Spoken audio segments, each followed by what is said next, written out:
Assalamualaikum warahmatullahi wabarakatuh. Saya Nadia Utayambarudin akan menjelaskan tentang lembaga-lembaga pengawasan di Indonesia, hubungan antar lembaga pengawasan untuk menciptakan akuntabilitas publik, serta mekanisme pengawasan dan akuntabilitas publik.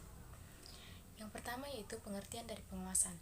Pengawasan adalah sebuah proses bagaimana cara untuk memastikan bahwa segala aktivitas yang terlaksana sesuai dengan apa yang direncanakan sebelumnya.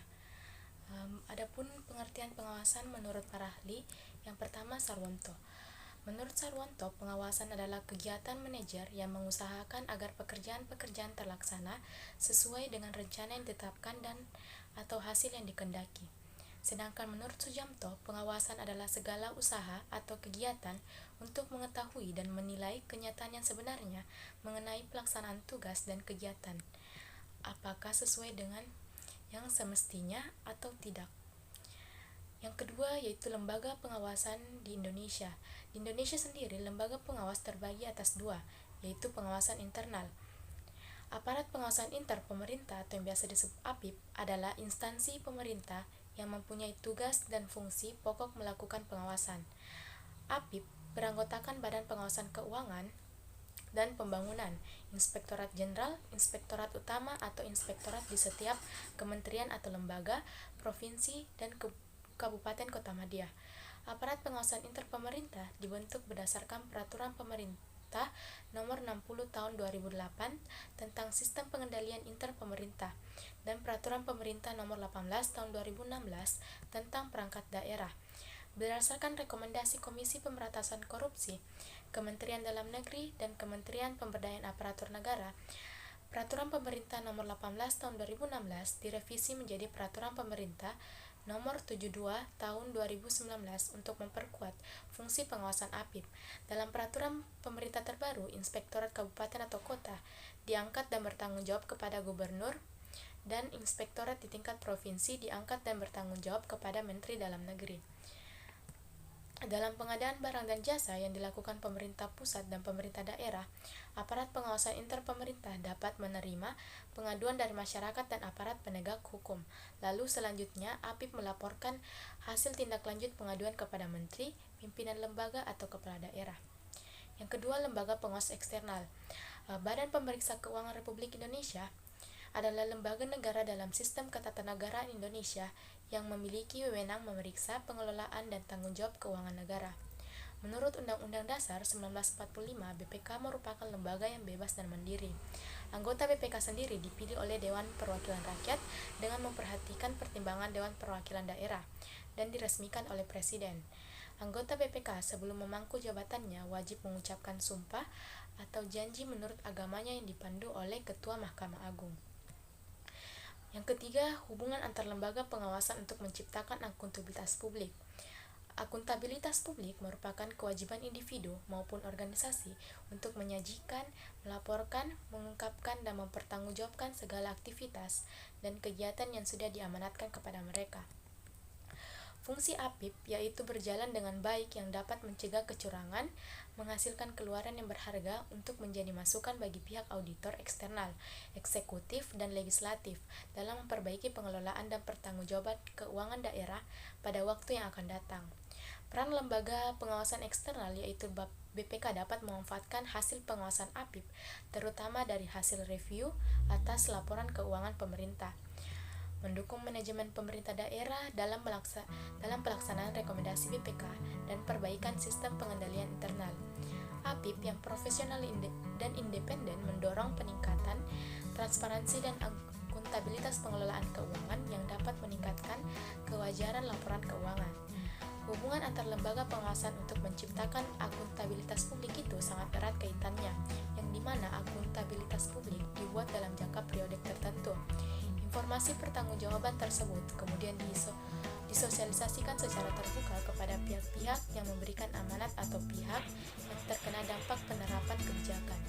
Akuntabilitas publik dalam hal ini sangat penting. Adanya akuntabilitas publik akan menjadi media kontrol bagi pemegang amanat. Anggota atau masyarakat bisa melakukan kontrol terhadap pimpinan melalui akuntabilitas yang dibuatnya. Adapun mekanisme lembaga pengawasan dan akuntabilitas publik. Yang pertama, mekanisme pengawasan. Proses pengawasan terdiri dari beberapa tindakan atau langkah pokok tertentu yang bersifat fundamental, bagi semua penguasaan manajerial. Langkah-langkah pokok ini menurut George R. Terry meliputi yang pertama, menetapkan standar pengawasan. Standar pengawasan ini adalah suatu standar atau tolak ukur yang merupakan patokan bagi pengawas dalam menilai apakah objek atau pekerjaan yang diawasi berjalan dengan semestinya atau tidak. Nah, standar pengawasan ini mengandung 3 aspek, yaitu yang pertama, rencana yang telah ditetapkan mencakup kualitas dan kuantitas hasil pekerjaan yang hendak dicapai, sasaran fungsional yang dikehendaki, faktor waktu penyelesaian pekerjaan. Yang kedua, ketentuan serta kebijakan yang berlaku, mencakup ketentuan tentang tata kerja, ketentuan tentang prosedur kerja atau tata cara kerja, peraturan perundang-undangan yang berkaitan dengan pekerjaan, kebijaksanaan resmi yang berlaku, dan lain-lain. Aspek yang ketiga yaitu prinsip-prinsip daya guna dan hasil guna dalam melaksanakan pekerjaan, mencakup aspek rencana dan ketentuan, serta kebijaksanaan telah terpenuhi. Pekerjaan belum dapat dikatakan berjalan sesuai semestinya apabila efisien dan efektivitasnya diabaikan. Artinya, kehematan dalam penggunaan dana, tenaga, material, dan waktu. Yang kedua, mengukur pelaksanaan pekerjaan. Penilaian atau pengukuran terhadap pekerjaan yang sudah atau senyatanya dikerjakan dapat dilakukan melalui diantaranya ada laporan atau lisan dan tertulis, buku catatan harian tentang itu, bagan jadwal atau grafik, produksi atau hasil, dan inspeksi atau pengawasan langsung yang berupa pertemuan atau konferensi dengan petugas-petugas yang bersangkutan, survei yang dilakukan oleh tenaga staf atau melalui penggunaan alat teknik. Yang ketiga, membandingkan standar pengawasan dengan hasil. Pelaksanaan pekerjaan aktivitas tersebut di atas merupakan kegiatan dilakukan pembandingan antara hasil pengukuran dengan standar. Maksudnya adalah untuk mengetahui apakah diantaranya terdapat perbedaan dan jika ada, maka seberapa besarnya perbedaan tersebut, kemudian untuk menentukan perbedaan itu perlu diperbaiki atau tidak. Yang keempat yaitu tindakan koreksi atau corrective action. Apabila diketahui adanya perbedaan, sebab-sebabnya perbedaan dan letak sumber perbedaan, maka langkah terakhir adalah mengusahakan dan melaksanakan tindakan perbaikannya. Dari kegiatan tersebut, ada perbaikan yang mudah dilakukan, tetapi ada juga yang tidak mungkin untuk diperbaiki dalam waktu rencana yang telah ditentukan.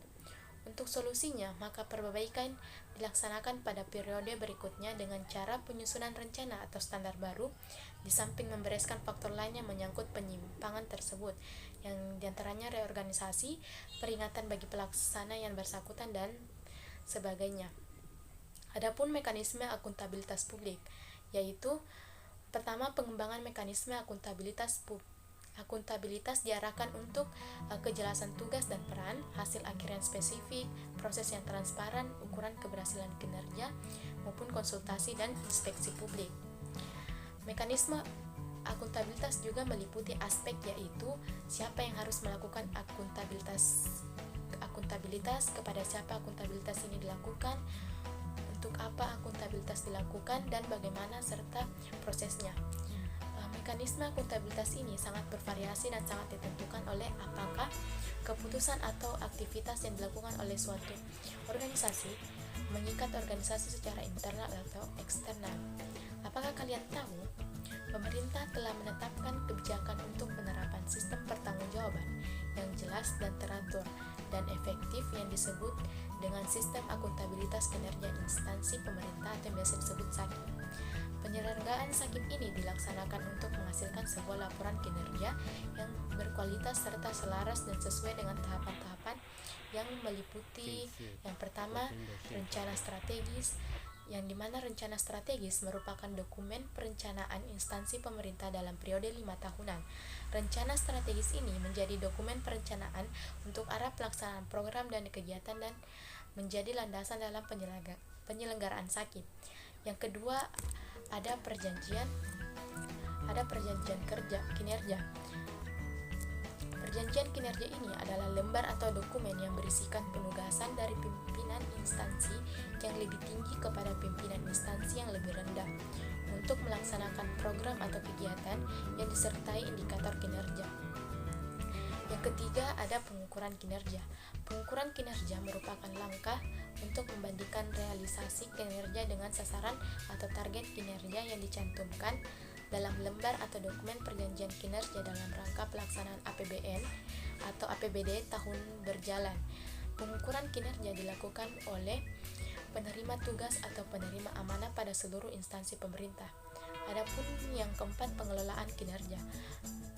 Pengelolaan kinerja ini merupakan proses pencatatan atau registrasi, penatausahaan dan penyimpanan data kinerja serta melaporkan data kinerja. Adapun yang kelima, pelaporan kinerja. Pelaporan kinerja adalah proses menyusun dan menyajikan laporan kinerja atas prestasi kerja yang dicapai berdasarkan penggunaan anggaran yang telah dialokasikan. Yang terakhir ada review dan evaluasi kinerja. Review merupakan langkah dalam rangka untuk menyajikan keandalan informasi yang disajikan sebelum disampaikan kepada pimpinan. Review tersebut dilaksanakan oleh aparat pengawasan interpemerintah dan hasil review berupa surat pernyataan telah direview yang ditandatangani oleh aparat pengawasan interpemerintah. Sedangkan evaluasi kinerja merupakan evaluasi dalam rangka implementasi SAKIP di instansi pemerintah.